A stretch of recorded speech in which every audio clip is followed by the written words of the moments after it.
It's funny, like, I feel like everybody in here has heard you talk about Montreal, and I don't really want to ask you the same question you've answered probably a million times in your career. So I want to try and ask something different about it.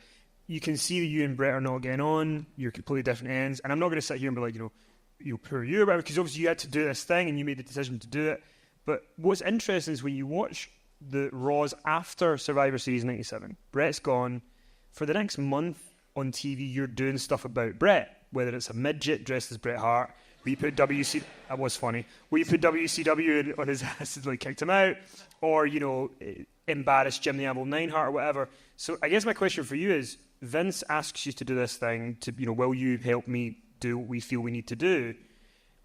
After that, was there a part of you that thought, can we just not talk about Bret and move on? Or were you kind of like, I mean, they're going to hate me anyway, so I may as well just keep going? Well, you know what? I mean, so on one hand, you know that you're the most despised guy in the wrestling business. So honestly, there's a part of me, and again, the guy that goes home, that nobody ever gets to see. Go back home to San Antonio, and you just, again, you look in the mirror and you just go, dang. I mean, because I will tell you this much. When I was 12 years old and whatever, you look at the stuff with the Rockers and the Intercontinental, all the stuff in my wrestling career, you don't see yourself. You don't come home, again, to Texas where you're Sean Hickenbottom, and you don't look yourself in the mirror and go like, all right, great. I've become the most hated guy in the wrestling business. You know what I mean? And you don't sit there and go like, that isn't. You know what I mean? So it is. So there's that part of you. Okay. Again, there is. I mean, believe it or not, there is a real life part of you that goes, this is absolutely this sucks so bad. Every part of this sucks. You know what I mean?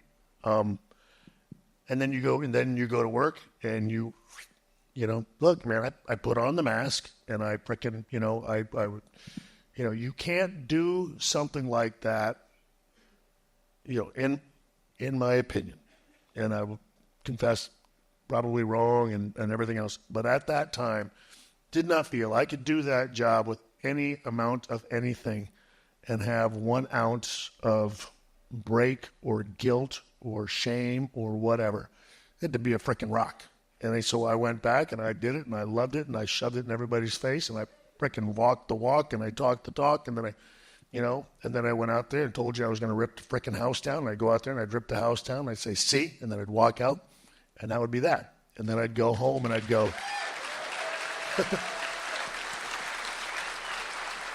well, and again, and I appreciate that. And years later, it's nifty and it's cool. But again, but then you would. I mean, I'd go home, you know what I mean? And sit there, at that time, single by myself, in my place and go like, this sucks. Because it's not how you pictured it being.